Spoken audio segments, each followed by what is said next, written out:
Isang mapagpalang umaga sa ating lahat, mga kapatid ko kay Kristo, mula sa Dasulira Morning Devotion. Isang kagalakan na muli tayo ay makapagpulay-bulay sa salita ng Panginoon sa umagang ito. Mga ilang minutong pagbubulay-bulay ng mga salita ng Panginoon upang papurihan at sambahin ang ating Panginoong Hesukristo. Ang ating pagbubulay-bulayan sa magandang umaga ng Biyernes ay matatagpuan sa Hebreo Kapitulo 11, talatang 1 at 7. Ito ang sinasabi. Sinasabihin sa kasulatan na si Enoch ay naging kalugod-lugod bago siya kinuha ng Diyos.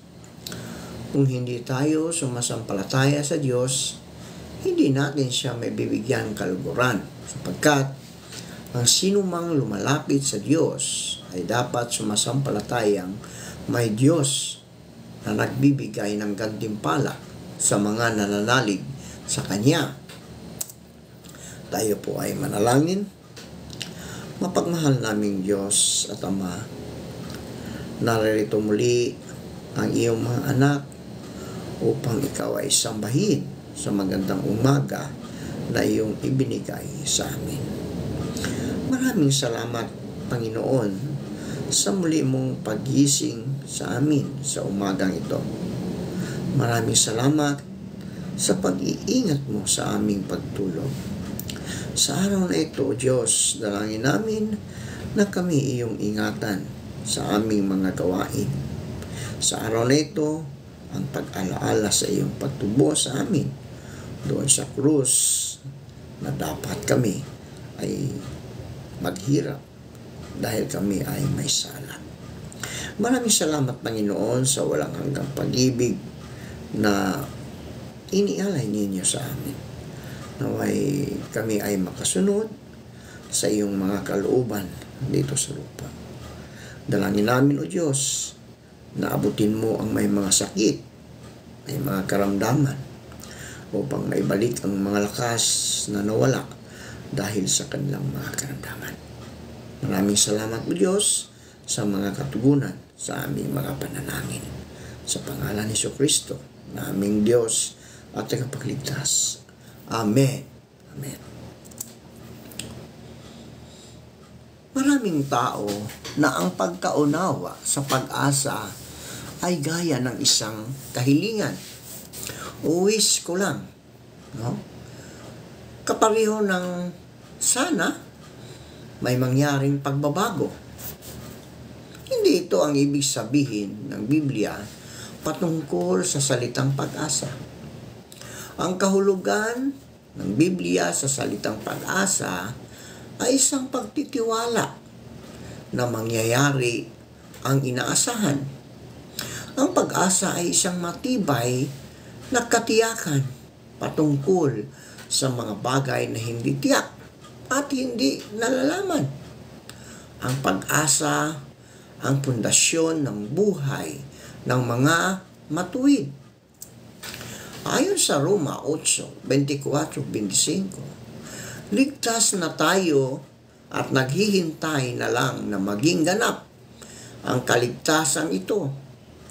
Umaasang tayo dahil wala pa ang inaasahan natin. Aasa pa ba tayo kung nariyan na ang ating inaasahan? Pero kung ang inaasahan natin ay wala pa, maghihintay tayo ng may pagtatyaga. Sinasabi sa kasulatan na si Enoch ay naging kalugod-lugod bago siya kinuha ng Diyos.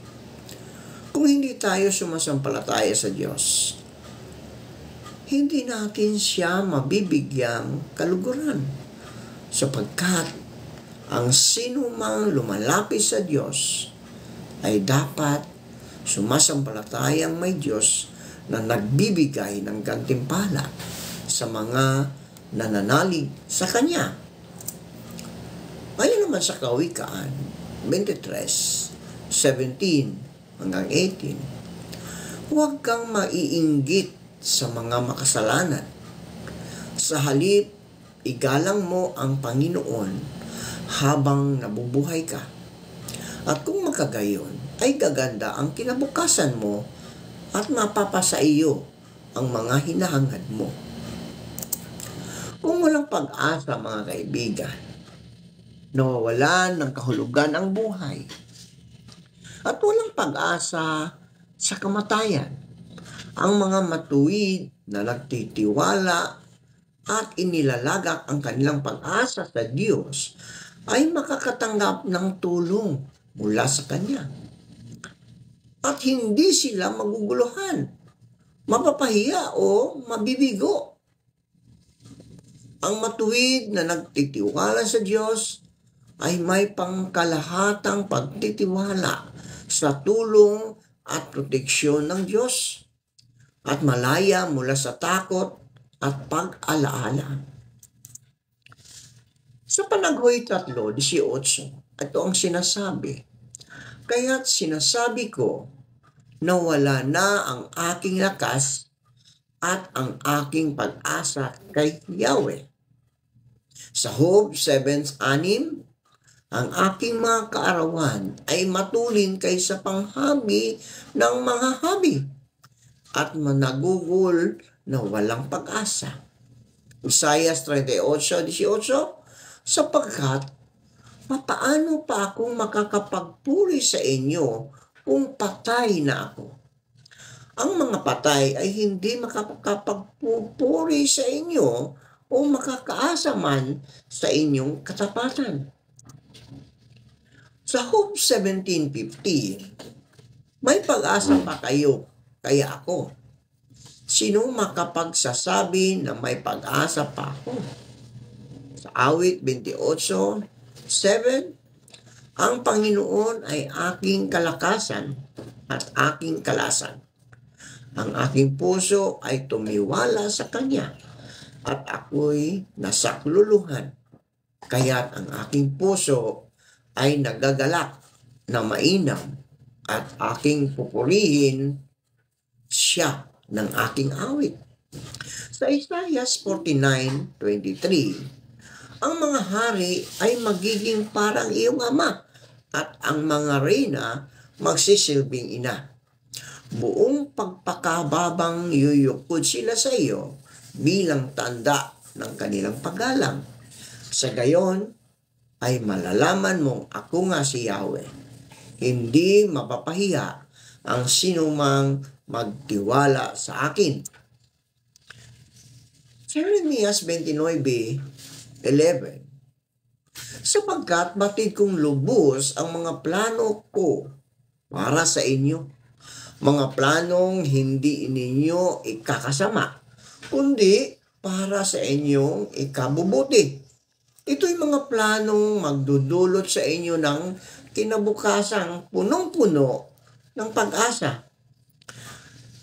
Sa Awit 46:2-3, "Kaya huwag tayong matatakot kahit lumindol man at gumungo ang mga bundok at bumagsak sa karagatan. Humampas man at umugong ang mga alon na naglalakihan at mayanig ang kabundukan." Ang konsepto ng bagong tipan sa pag-asa, mga kaibigan, ay ang pagkilala na sa kay Kristo matatagpuan ang kaganapan ng mga pangako sa lumang tipan. Ang pag-asa ng Kristiyano ay nag-uugat sa pananampalataya sa pagliligtas ng Diyos sa pamagitan ni Kristo. Ang pag-asa ng mga Kristiyano ay nakakamtan sa pamagitan ng presensya ng ipinangakong banal na Espiritu. Ito ang pag-asa para sa muling pagkabuhay ng mga patay sa hinaharap, sa katuparan ng mga pangako ng Diyos para sa Israel, ang katubusan ng mga pangako ng katawan at ng buong sangnilikha mula sa pagkabulok, ang walang hanggang kaluwalhatian, buhay na walang hanggan, at ang mga mana para sa mga mananampalataya. Ang muling pagbabalik ni Kristo, ang pagbabago para maging katulad ni Kristo, ang pagliligtas ng Diyos o si Kristo mismo. Ayon sa Mateo 12:21, narito ang lingkod ko na aking hinirang, ang aking minamahal at lubos na kinalulugdan. Ibubuhos ko sa kanya ang aking espiritu at siya ang magpapairal ng katarungan sa mga bansa. Sa 1 Pedro 1:3, sapagkat kayo'y sumasampalataya, sumasampalataya, iingatan kayo ng kapangyarihan ng Diyos habang hinihintay ninyo ang kaligtasan iyan na inihahayag sa katapusan ng panahon. Sa Tito 3:5-7, iniligtas niya tayo hindi dahil sa ating mabubuting gawa, kundi dahil sa kanyang habag sa atin. Tayo'y iniligtas niya sa pamagitan ng Espiritu Santo na naghugas sa atin upang tayo'y ipinanganak na muli at magkaroon ng bagong buhay. Masaganang ipinagkaloob ng Diyos sa atin ng Espiritu Santo sa pamagitan ng ating tagapagligtas na si Jesucristo upang tayo'y gawing matuwid sa pamagitan ng kanyang kagandahang loob at tayo'y maging tagapagmana ng inaasahan nating buhay na walang hanggan. Ang pag-asa para sa isang pinagpalang hinaharap ay tiyak sa pamagitan ng pananahan ng Espiritu Santo. Nasa atin si Kristo at ang muling pagkabuhay ni Kristo. Ang pag-asa ay lumalakas sa pamagitan ng pagtitiis sa gitna ng mga pagdurusa. At ito ang inspirasyon sa likod ng pagtitiis. Makikita ng mga umaasa kay Kristo na siya ay maitataas sa buhay at kamatayan. Nagbibigay sa atin ng pag-asa ang mga mapagkakatiwalaang pangako ng Diyos at ipinagmamapuri natin ang pag-asang ito at ipinakikita ang malaking katapangan sa ating pananampalataya. Sa kabaliktaran, sinabi ng Biblia na ang mga taong hindi nagtitiwala sa Diyos ay mga taong walang pag-asa. Kasama ng pananampalataya at pag-ibig, ang pag-asa ay isang nagtatagal na katangian ng buhay ng isang Kristiyano. At bumukal ang pag-ibig mula sa pag-asa. Nagbumunga ang pag-asa ng kagalakan at kapayapaan sa pamagitan ng kapangyarihan ng banal na Espiritu.